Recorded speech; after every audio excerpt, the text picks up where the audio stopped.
Esto es Culturama. Cada 11 de agosto convergen 3 celebraciones que recuerdan cómo la música trasciende fronteras, generaciones y contextos sociales. El nacimiento del cantante chileno Lucho Gatica, el Día Mundial de los Tambores Metálicos y el Día Mundial del Hip Hop invitan a reconocer la diversidad de expresiones musicales que han enriquecido el patrimonio cultural de la humanidad.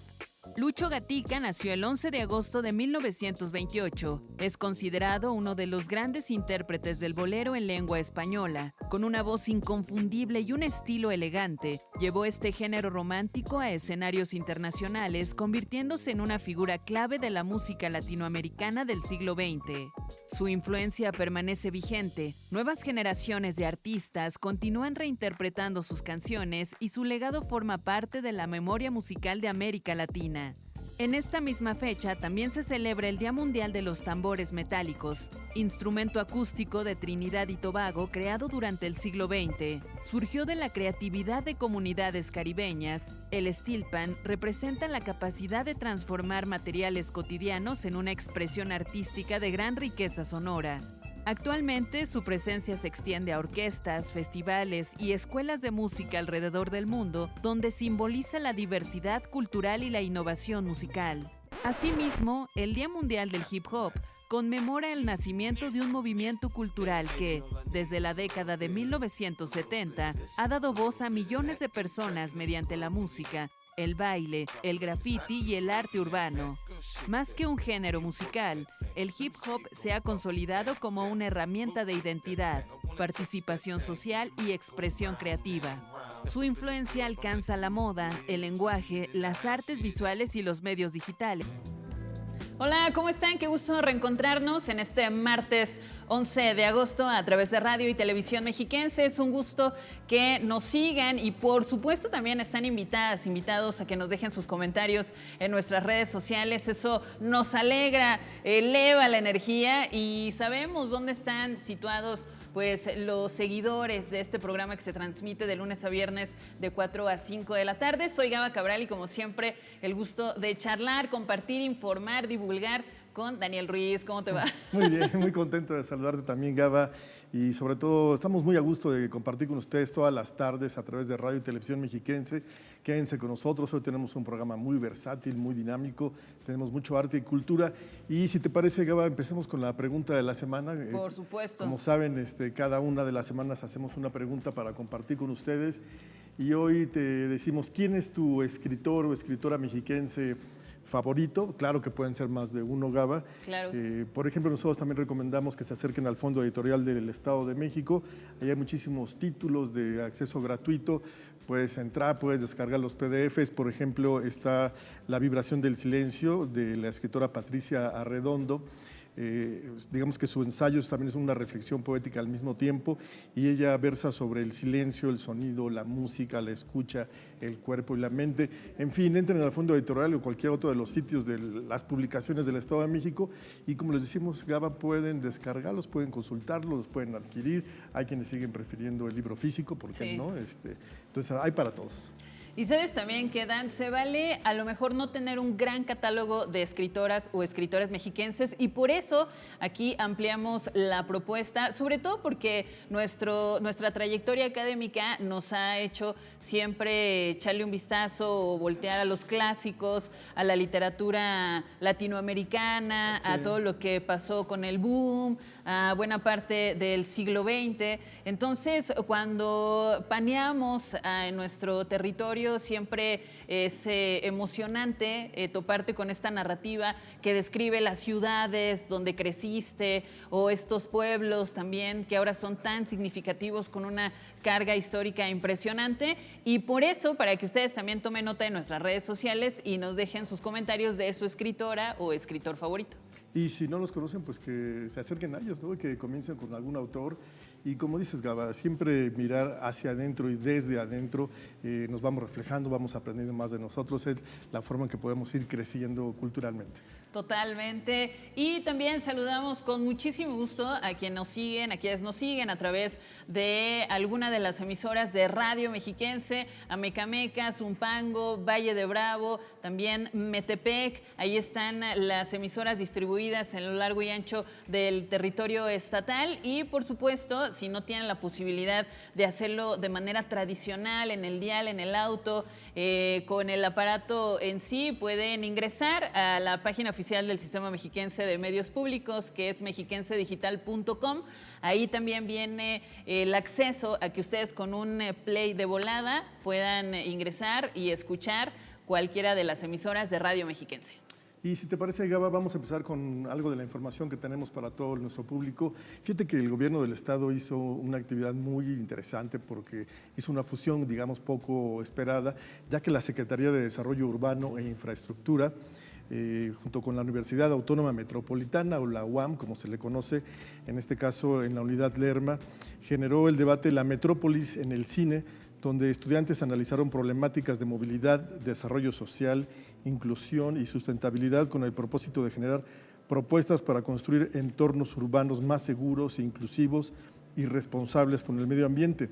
Durante el encuentro se proyectaron los cortometrajes ganadores de la 8ª edición del certamen estatal y justo en este marco se abrió la convocatoria para el 9º Festival Universitario de Cortometraje Miradas de las Ciudades Mexiquenses y les recordamos que las inscripciones van a estar abiertas hasta el 18 de septiembre y las bases pueden consultarse en la página oficial de esta secretaría, que es cedui.edomex.mx.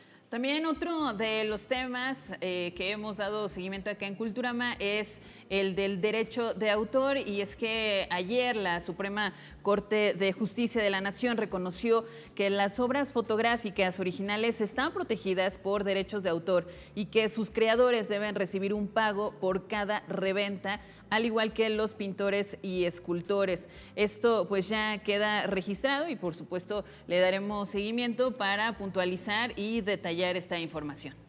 Informarles también que el pintor y muralista mexiquense Héctor Cruz presenta en el Museo de Historia Natural y Cultura Ambiental una muestra que se llama La Poesía de la Naturaleza y que reúne 18 obras representativas de sus más de 70 años de trayectoria. La propuesta abierta al público durante agosto y septiembre combina el formato tradicional con una experiencia inmersiva que permite apreciar las piezas en dimensiones cercanas a su escala original, destacando la estrecha relación del artista con el paisaje, al que considera una fuente de inspiración, de calma y refugio ante las problemáticas de la realidad contemporánea. Si no lo conocen, les recomendamos el Museo de Historia Natural y Cultura Ambiental, que se encuentra en la segunda sección del Bosque de Chapultepec, por supuesto esto en la Ciudad de México. Y toda la energía a las universitarias, a los universitarios, justo de la carrera de cinematografía, de estudios cinematográficos de la Universidad Autónoma del Estado de México, porque esta semana, para ser exactos, el próximo jueves 13 de agosto, pues tendrán esta presentación de cortometrajes. Esto en el Centro Nacional de las Artes, en el Aula Magna José Vasconcelos, y nada más y nada menos que estará como invitada especial la actriz Marina de Tavira. Esto, si ustedes requieren más información, será en Avenida Río Churubusco 79, Colonia Churubusco, allá en Coyoacán, en la CDMX. Y hablando de la Universidad Autónoma del Estado de México, les comentamos que la exposición fotográfica Las Horas Negras de la fotoperiodista Patricia Aridgis ha llegado al Museo Universitario Leopoldo Flores. Esto, como saben, está en Ciudad Universitaria y la muestra reúne 16 imágenes realizadas durante varios años en centros penitenciarios de la Ciudad de México, por ejemplo el de Santa Marta, Acatitla, para acercarse a la vida cotidiana de mujeres privadas de la libertad y mostrar aspectos de cómo la maternidad se vive ahí, el amor, la soledad y la depresión. La propuesta se aleja de una mirada centrada únicamente en el encierro y pone el foco en los vínculos afectivos, las emociones y las experiencias que persisten desde la prisión. Les recordamos en el Museo Universitario Leopoldo Flores de la UAMX. Oye, Dan, y hoy es día festivo en este 11 de agosto. Traigo un super combo para quienes estén ávidos de encontrar estas biografías que nos acercan ahora sí que el Behind the Music a dos músicos. Uno de ellos es Enrique Bunbury y el otro es Gustavo Cerati. Me traje este par de biografías por también pues seguidores. En este caso, pues arrancaré con Enrique Bunbury, que hoy cumple 59 años. Esta es una construcción del personaje que hace el periodista español, el periodista musical, pues Pep Blay, y lo que hace es justo darnos a través de diferentes momentos que él titula como tracks, este camino que no es a través de la sagrada línea temporal de Nazco Cresco, sino va construyendo diferentes momentos del personaje, en este caso que ha construido Enrique Bunbury. Y en el caso de Sergio Marchi, para quien obviamente sabemos que Gustavo Cerati ya no está en el plano terrenal, este es un trabajo de 2023, él se ha identificado perfecto, le ha dado seguimiento a todo lo que tiene que ver con la música allá en Argentina. Por supuesto, él es periodista musical y también está altamente recomendable esta biografía, algún tiempo pues atrás, de la vida de Gustavo Cerati. Es un combo para pues aquellos que les gusta pues tener en este catálogo emocional pues gran variedad de este par de músicos que... Dan, ¿cuál es tu canción favorita? No, bueno, sé que pues, es complicado. No, nadie me lo preguntó, Gaba, pero ni son competencias, pero yo me quedo con Cerati definitivamente. Es que te digo que el fandom se divide en dos. Es un día polémico, pero No hay polémica, es gusta Cerati. tanto. Cerati. Es sin polémica, Cerati. Me late. Y pues déjenos sus comentarios, igual si hay más trabajos donde ustedes pueden explorar estos procesos creativos de este par de músicos, ahí están las redes sociales. Y mientras ustedes ya nos siguen, toman nota de estas recomendaciones, vamos a conocer más sobre el milenario telar de cintura esta tarde acá en Cultura. Sí.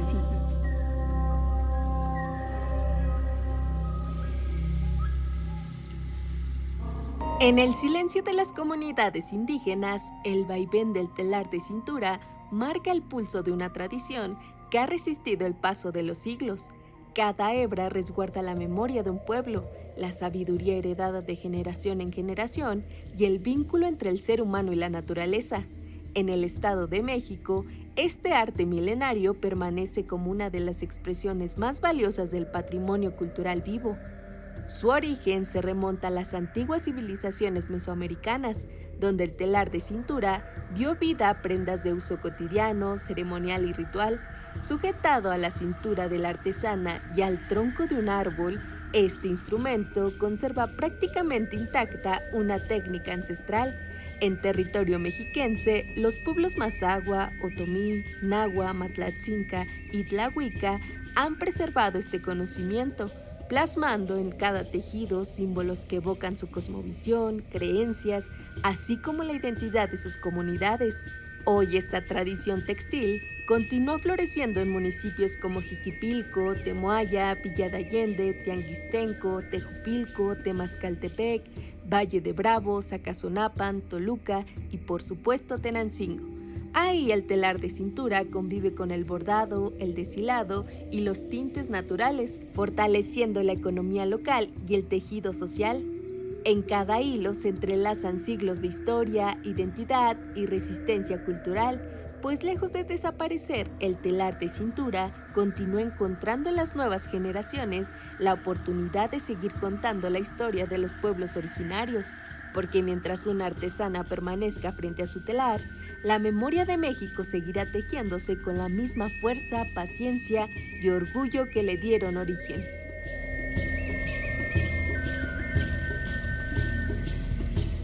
Pues estamos muy emocionados porque cada vez estamos más cerca de este Danzatlán 2026, que como sabes es uno de los eventos de danza más importantes, no solo del Estado de México, sino a nivel nacional. Se está posicionando con muchísima fuerza y justamente este jueves 13 de agosto va a ser la inauguración en el Centro Cultural Mexiquense Bicentenario. Como saben, está en Texcoco, en el oriente del Estado de México, y algunas de las fechas importantes o eventos son que el viernes 14 se va a llevar a cabo el Pregúntale a Elisa, que es un encuentro de Elisa Carrillo con niñas, niños y jóvenes, además de actividades, clases y presentaciones de danza. El sábado 15 de agosto, la gala Elisa y Amigos, que es uno de los eventos centrales de este festival, con la participación, por supuesto, de Elisa Carrillo y de bailarines internacionales que regularmente son también como los principales de sus compañías en diferentes países. Y el domingo 16 de agosto va a ser la clase masiva con Elisa Carrillo de 9 a 10:30 de la mañana, acompañada de música en vivo, así que estén pendientes del programa y les iremos dando todos los detalles de Danzatlán 2026. Dan, yo agradezco que haya festivales que han implementado también esta logística para que tú, si no tienes oportunidad de trasladarte por algunas actividades también en tu ciudad, pues le pongas play al Facebook o a YouTube y puedas darle seguimiento a los conversatorios, a los talleres o a cualquier actividad que te permita pues no estar tan distante de estos eventos. Por supuesto. Celebro. Y ahora vámonos hasta Tenancingo, donde el querido Cristian Flores charló justo con la promotora cultural de este municipio y que nos va a platicar de un festival relevante a estas alturas.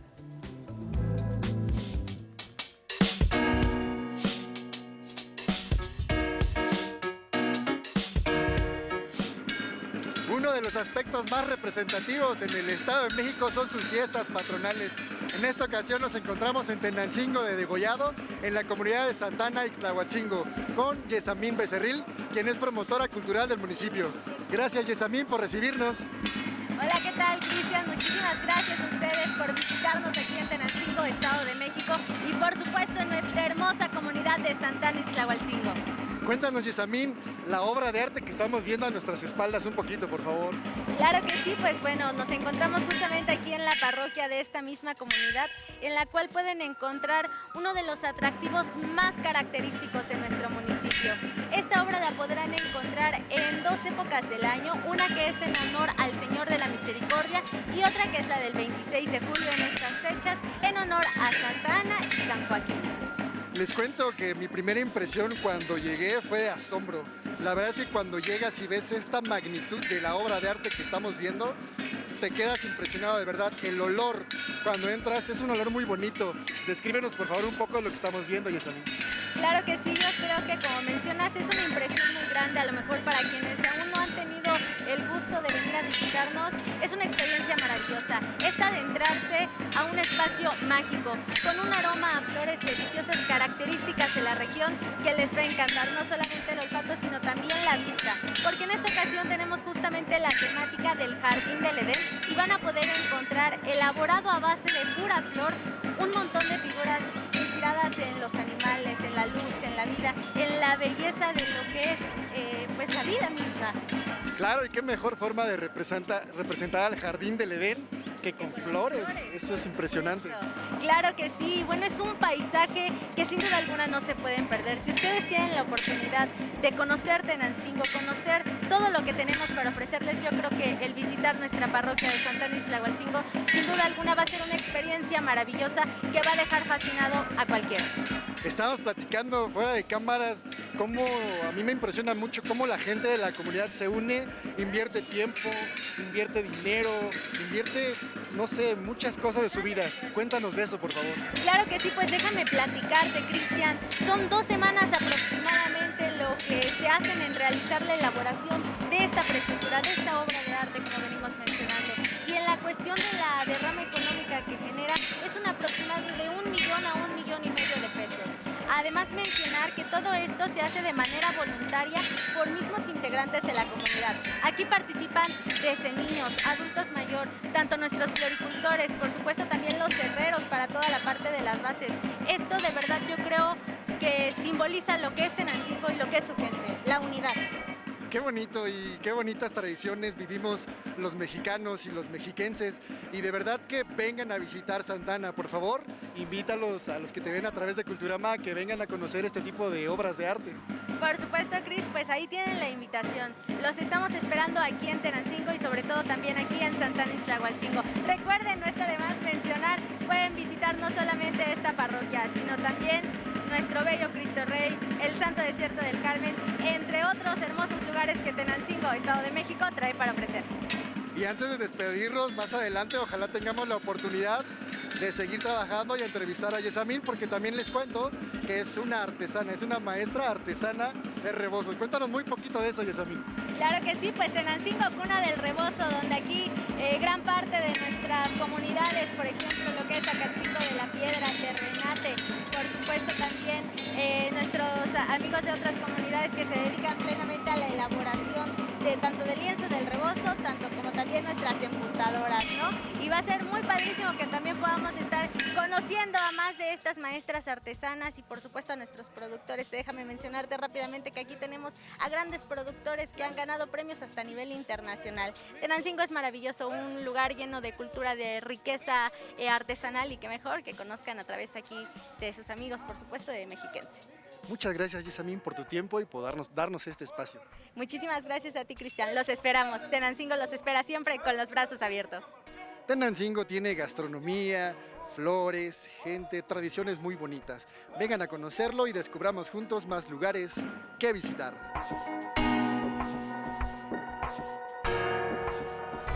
Estás en Culturama. Regresamos. Estás en Culturama. Continuamos. Estamos de regreso aquí en Radio y Televisión Mexiquense a través de Culturama y está con nosotros la directora del Centro de Actividades Culturales de la Universidad Autónoma del Estado de México, Eufrasia Gómez. ¿Cómo estás? Bienvenida. Hola, muy buenas tardes, muy bien. ¿Y usted? Gracias bien, por pues, la invitación. Felicitarte por tu labor. Tienes muchísimo trabajo en el SEAC, pero además te das tiempo para otro tipo de actividades. Pero si me permites, nada más platicar muy rápidamente del SEAC, aprovechando tu presencia.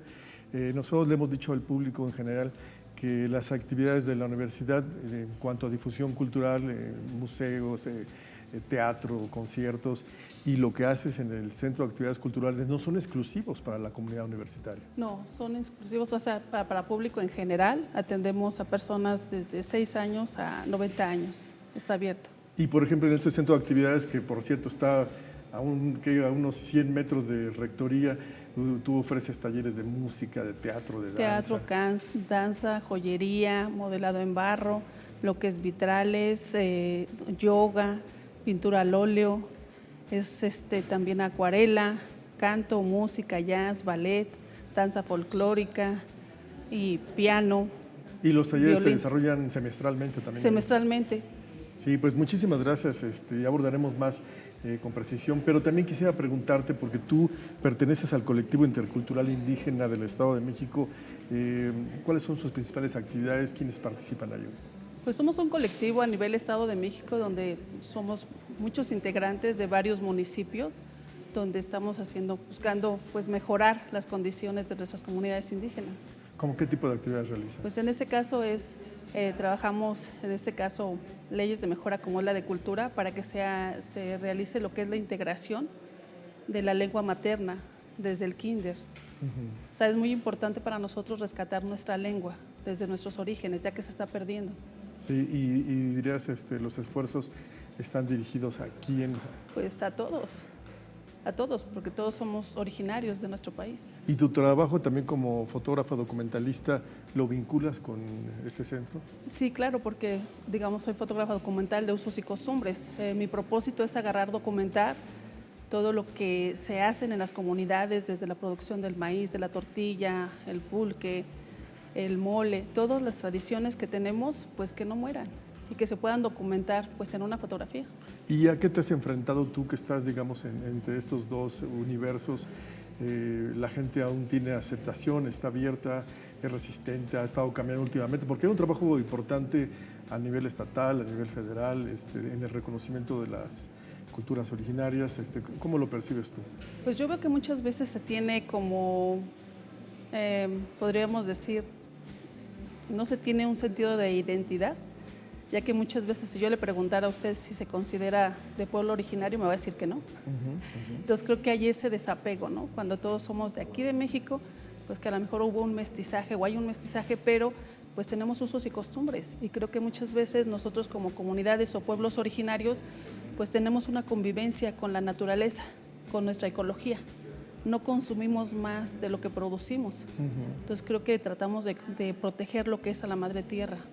Y ese es nuestro propósito, de rescatar nuestros usos y costumbres y que no se pierdan. Digamos, también trabajamos mucho con lo que es el maíz criollo, o sea, rescatar nuestra semilla criolla, porque pues ahorita con la transgénica nosotros ya no la podemos sembrar. Entonces es agarrar y tener el rescate de la semilla también. O sea, son muchos trabajos que nosotros realizamos. Pero ¿y eso cómo lo hacen a nivel gubernamental, con la iniciativa privada? No, pues lo trabajamos dentro de las comunidades, haciendo conciencia de que es mejor seguir sembrando nuestra semilla criolla, no meter maíz transgénico.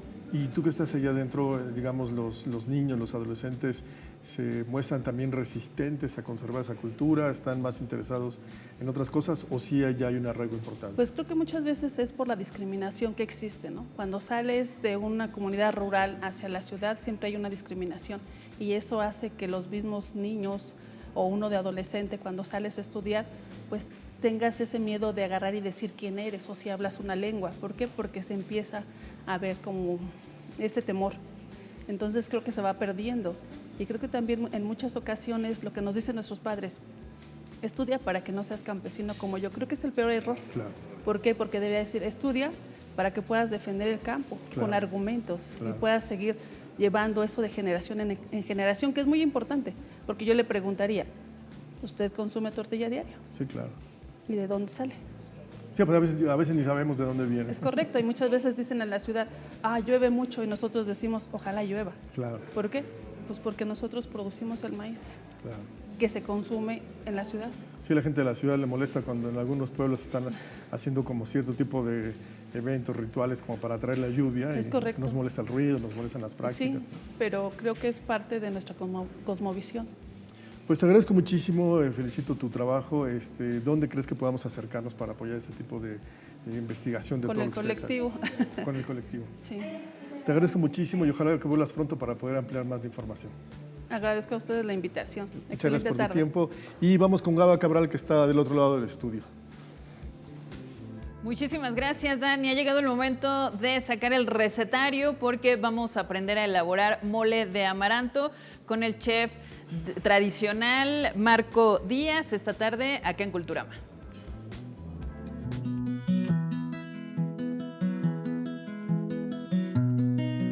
Hola, ¿qué tal? Mi nombre es Marco Díaz, soy chef panadero tradicional y me acompaña mi madre, Sara Castro Torres. En esta ocasión les vamos a presentar el mole de amaranto, muy tradicional de nuestra comunidad debido a que la fachada de nuestra iglesia tiene plantas de amaranto y por ello nos basamos en hacer este platillo hoy. Les voy a comentar los ingredientes que tenemos.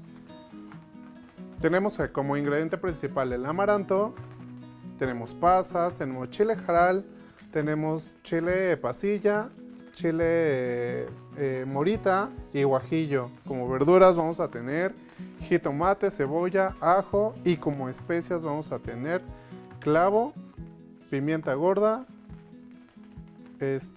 canela y comino. Vamos a comenzar en nuestra cazuela con un poco de manteca. La vamos a poner a freír.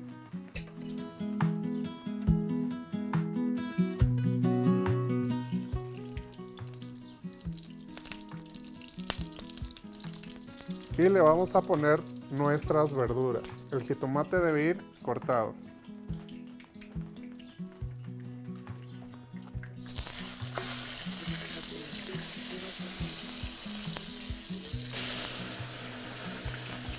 Ok, siguiente paso.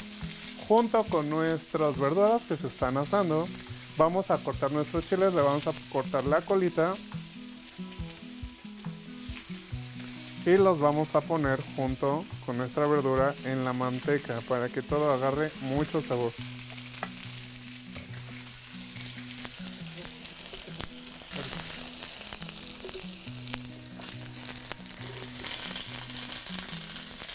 Perfecto, enseguida vamos a poner nuestras pasas.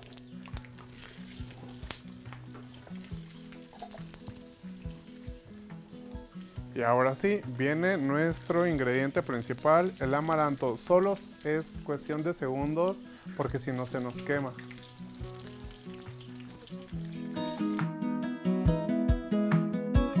Ok, siguiente paso, ya que todo el amaranto, las pasas están bien fritas, las vamos a sacar de nuestro fuego y vamos a empezar a moler todo nuestros chiles, nuestro jitomate, la cebolla, el ajo y nos vamos a apoyar de agua o bien puede ser caldo de pollo.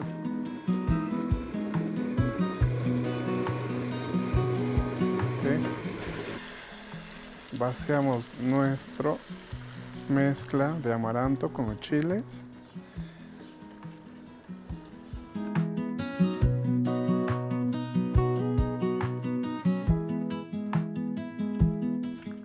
Pues listo amigos, ya quedó nuestro mole de amaranto. Gracias a la ayuda de mi madre, Sara Castro. Así culminamos este rico mole.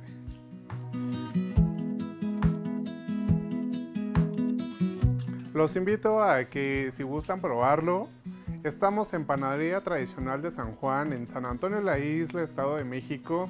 Nosotros somos cocineros y chefs y panaderos tradicionales del Estado de México. Estamos a sus órdenes, nos encuentran en redes sociales como Marco Antonio Díaz Castro en Facebook e Instagram. También la Panadería Tradicional de San Juan, El Güero, en Instagram. Los esperamos.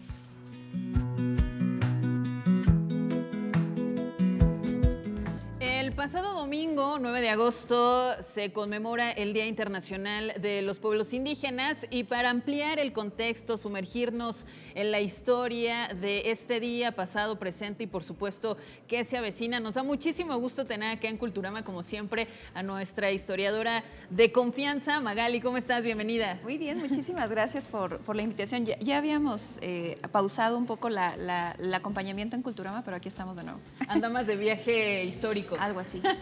Magali, ¿por dónde abordamos esta fecha tan importante y por supuesto subrayar el contexto histórico que la trae hasta este siglo XXI? Sí, me parece súper importante que tomemos en cuenta y que ya lo hemos estado hablando en esta sección, que los días internacionales no es como que a alguien se le ocurrió en la ONU y decir, creemos el Día Internacional de los Pueblos Indígenas, sino que tiene que ver o está en relación con contextos, con movilizaciones sociales que impactan en la forma en la que miramos y atendemos desde la política pública, desde el derecho internacional, pues cualquier problemática o grupo social. Entonces hay que decir que es en 1994 cuando la ONU establece esta fecha, ¿no? para recordar la primera junta del grupo de trabajo sobre poblaciones indígenas. Es la primera vez que la Organización de las Naciones Unidas en 1982 en Ginebra, Suiza, dice tenemos que hablar de los pueblos indígenas. Claro. Y es así cuando en 1994, para conmemorar esa primera reunión,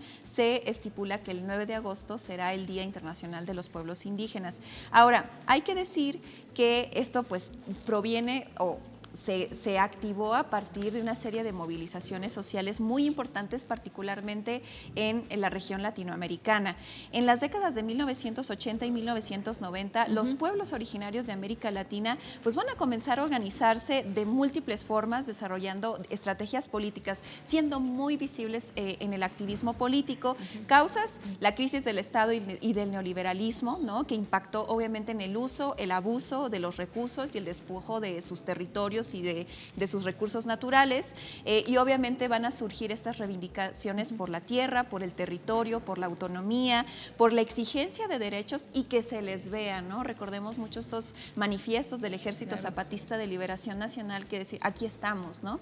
Y algunos casos que podríamos señalar acá es el movimiento armado Quintín Lame en Colombia en 1980, que es la primera guerrilla indígena de la segunda mitad del siglo XX que se va a organizar justamente en relación a la autonomía en el Cauca, y hay que recordar que mandamos toda nuestra solidaridad al pueblo colombiano que está pasando por esta crisis producto del terremoto que vivieron. También va a haber una marcha o la primera marcha indígena por el territorio en Bolivia en 1990 y de ahí van a derivar otras organizaciones en defensa del agua, por ejemplo. Hasta hay una película con el gran Gael García que nos habla de estas movilizaciones en Bolivia. Y bueno, hay que decir que 1992 es un año muy especial para América Latina. Es en 1992 cuando se celebra el 5º centenario de la conquista española en América, y es ahí donde se van a organizar los diferentes pueblos indígenas y otras organizaciones políticas populares para rechazar una celebración oficial que se había nombrado como el descubrimiento más que la conquista, ¿no? Y borrado todo lo que implicó la conquista en este territorio. Entonces, reconociendo estos antecedentes, este contexto, podemos entender por qué surge un Día Internacional de los Pueblos Indígenas. Magali, con esa sensibilidad de echar el vistazo al pasado y entender justo cómo ha ido avanzando este día, como historiadora, ¿cómo podemos ser parte de esta participación como en suelo nacional? Porque bueno, podemos panear a nivel mundial y sí, cada uno tiene sus características, pero lo que sucede en México. Sí, yo creo que es muy importante que reconozcamos los cambios jurídicos constitucionales que están teniendo lugar en este contexto actual en México, en donde ya se les nombra, se les reconoce en la Constitución de manera muy clara, y por otro lado también respetando la autodeterminación, la cultura, que cuando veamos compañeras y compañeros indígenas, artesanas y artesanos, no les regateemos, ¿no? Ese tipo de actos como personales sí impactan porque estamos reconociendo el valor de su cultura y lo que produce su cultura para nuestra sociedad, y que son parte integral de nuestra sociedad en conjunto con esa diversidad que compone a la nación mexicana. Entonces, y también reconocer que tenemos tareas en torno a la desigualdad, el acceso a la educación, el acceso a las profesiones, pero es algo que tenemos que trabajar en conjunto con la sociedad y el Estado. Híjole, Magali, le daremos seguimiento, sobre todo porque no tiene mucho que platicamos aquí en Culturama sobre el turismo sustentable y las comunidades donde también tienen que atender esta manera de pues fortalecer los lazos que hay en cada uno de los pueblos, de las ciudades. Magali, como siempre, un gusto tenerte por acá y nos reencontramos muy pronto. Así es, muchas gracias. Vamos a un corte y regresamos. Es martes de conversatorio acá en Culturama. Estás en Culturama. Regresamos. Estás en Culturama. Continuamos. Muchas gracias por continuar con nosotros en Culturama a través de Radio y Televisión Mexiquense. Y como saben, todos los martes tenemos aquí una mesa, pues yo diría, de reflexión, de discusión, de análisis, y contamos con diferentes especialistas. Por ejemplo, hoy está con nosotros Nayo Lizabarrabar. Bienvenida, ¿cómo estás, Nayo? Muchas gracias, qué gusto. Gestora cultural, directora artística. Muchas gracias. Gracias por Y también está con nosotros Rodrigo Sánchez, quien es cronista, además de académico, investigador, docente. Rodrigo, ¿cómo estás? Bienvenido. Hola, ¿cómo estás? Buenas tardes. Pues, si les parece, vamos a platicar un poco. Digamos que pareciera que de un tiempo para acá el tema de los pueblos originarios, los pueblos indígenas, ha ido tomando fuerza, se ha ido legislando para ir reconociendo cada vez más sus derechos.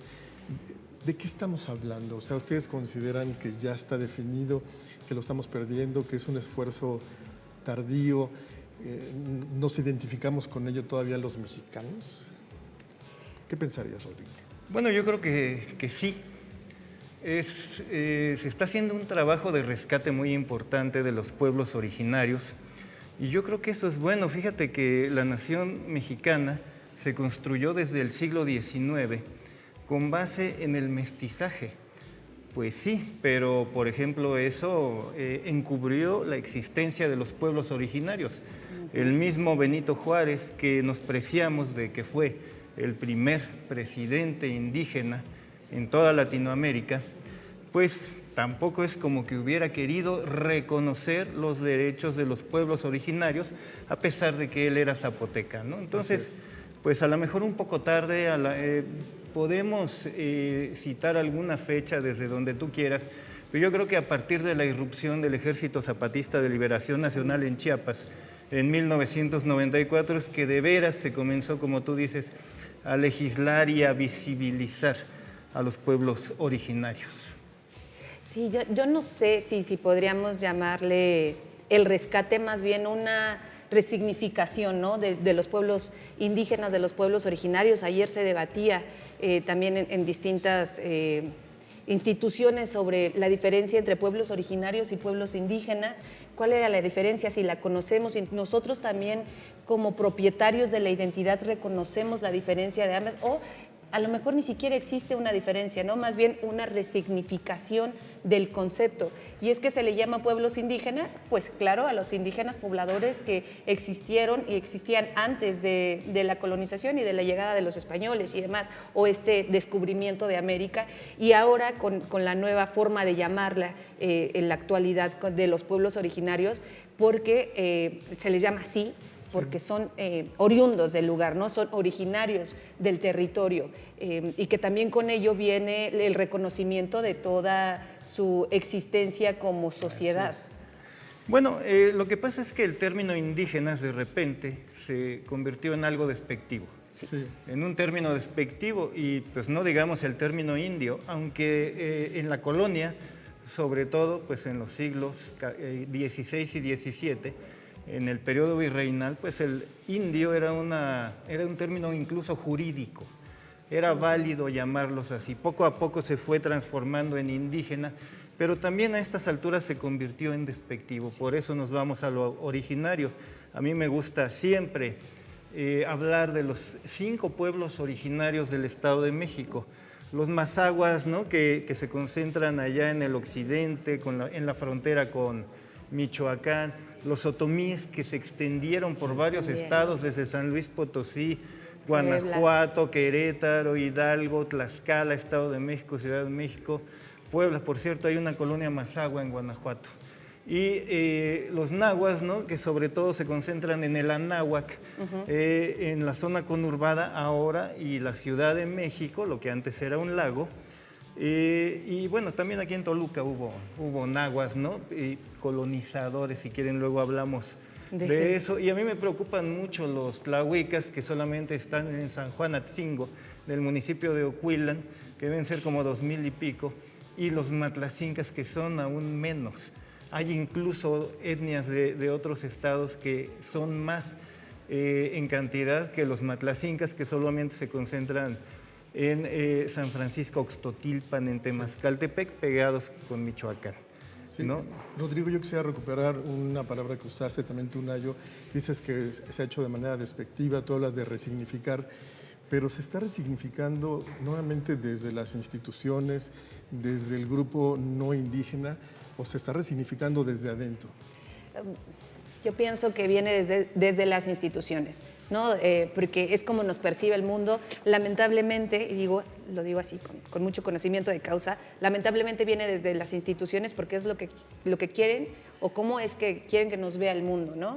Tienen una perspectiva de México, del mexicano, de los indígenas, de los pueblos originarios, del arte, de la cultura, de la diversidad, de la multiculturalidad. Sin embargo, no viene desde los indígenas. Maestro, ¿usted qué opina? No, yo creo que estamos en tiempos de corrección política, ¿no?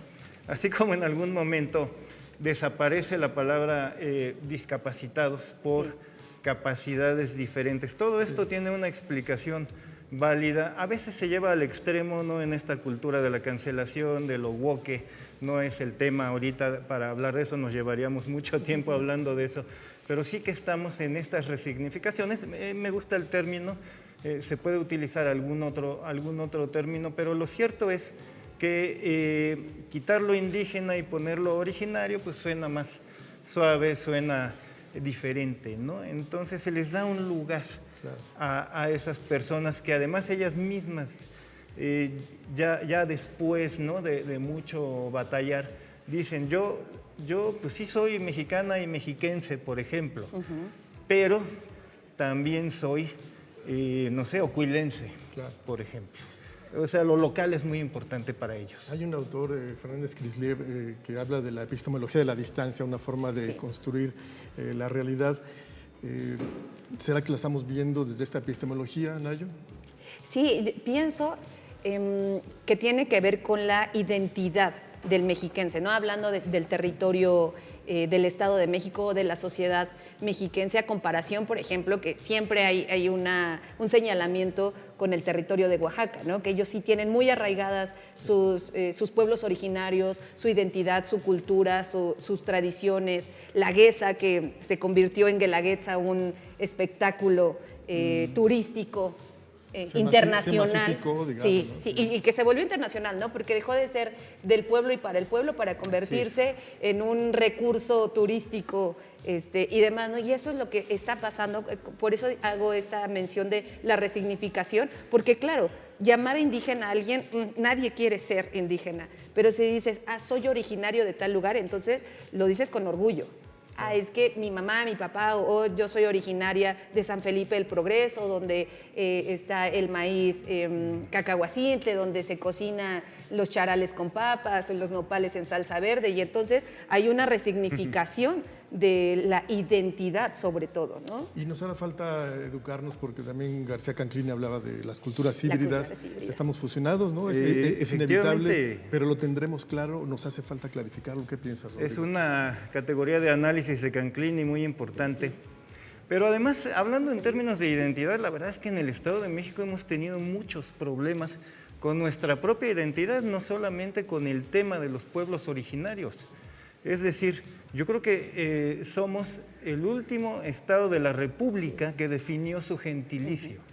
Lo empezó a utilizar el gobernador Alfredo del Mazo González el 15 de septiembre de 1981, cuando tomó posesión de la gubernatura, pero realmente la Academia Mexicana de la Lengua lo aceptó hasta el 28 de enero de 1985, el término mexiquense que acuñó Mario Colín, el gran gestor cultural del Estado de México.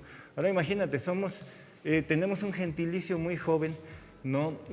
Llevamos décadas tratando de que, por ejemplo, allá en la zona conurbada, en el Valle de México, se sientan mexiquenses, tal vez lo sentimos más. De satélite, ¿no? Sí, pues no lo sé, o sea, a lo mejor allá, a lo mejor en Chalco, en Texcoco, en las pirámides, muchos no se sienten mexiquenses, eso sí, festejan algo el 2 de marzo, pero ¿qué significa para ellos?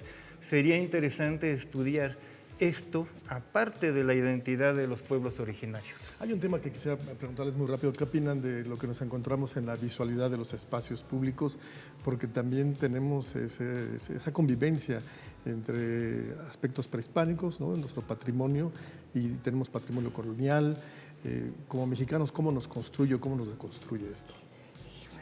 Por ahí yo podría mencionar incluso a Eduardo Galeano con las venas abiertas de América Latina, y es que estamos fracturados identitariamente, ¿no? Ya lo decía Octavio Paz, somos los hijos de una madre fracturada, también atacada, quebrantada, y es que se refiere esta madre no precisamente a la que nos dio la vida, sino a la que nos da identidad. También es necesario como esclarecer a veces esta literatura mexicana, desde dónde viene, desde dónde nos abraza, y es que sí, realmente estamos fracturados. Mencionabas hace rato sobre el gentilicio mexiquense, y es que estamos tan cercanos a la Ciudad de México que por supuesto nadie quiere ser indígena, ¿no? ¿Cómo los mexiquenses que estamos así rodeando a la gran Ciudad de México, cómo vamos a seguir siendo indígenas? ¿Cómo nos vamos a identificar como tales? Entonces, sí viene de ahí esta fractura desde lo prehispánico y todas esas historias también, de estas narrativas históricas sobre la construcción también desde lo prehispánico, ¿nuestro? Así es, correcto. Y además yo quiero retomar lo híbrido, y dando el caso de Toluca. Pues, por ejemplo, tenemos la zona arqueológica de Calixtlahuaca y muy cerca el templo de Santa María de los Ángeles de Tecajic, que una es prehispánica o mesoamericana y otra es virreinal, ¿no? Y, por ejemplo, acá en el centro de Toluca, pues, ¿qué podemos tener? El Cerro del Toloche, que está siendo investigado, y me he enterado que hay algunas otras zonas en la Sierrita Norte de Toluca donde ahí vivía la gente, no vivía donde ahora está la catedral y los portales, sino que vivían en los cerros de la Sierrita Norte. Y el Cerro de Toloche, pues que ya desafortunadamente está muy saqueado, no sé qué conclusiones puedan sacar de ahí, sobre todo el arqueólogo Ricardo Jaramillo Luque, pero todo lo demás pues es muy moderno. Toluca tiene muy poco de virreinal, 3 arquitos ahí en el arzobispado del siglo XVI, el Templo del Carmen de fines del siglo XVII, la Santa Veracruz, la Merced y la mal llamada Capilla Exenta del siglo XVIII, y no tenemos mucho más. Es mucho, es poco, no lo sé. Lo cierto es que hay quien añora esas épocas. Toluca era bien bonita en el siglo XIX, sí, pero eso, y te lo digo como cronista, pues a veces nos impide ver lo bueno que tiene hoy la ciudad. Pues yo les agradezco muchísimo que hayan estado aquí. Lamentablemente el tiempo se nos va muy rápido, pero vamos a comentar con la producción. Ojalá puedan darnos la mesa número 2 en este tema, porque siento que hay muchos temas que se están quedando aquí. Sí, claro, así es. Gracias. Yo me preparé mucho y mira. Pues nos seguimos, maestro. Nos seguimos ahorita que termine el programa platicando. Les agradecemos muchísimo a nombre de mi compañera Gaba Cabral y de todo el equipo de producción de Culturama. Muchísimas gracias. Nos vemos mañana en una emisión más. Las opiniones vertidas en este programa son responsabilidad de quien las emite y no representan la posición del Sistema Mexiquense de Medios Públicos. Esto fue Culturama.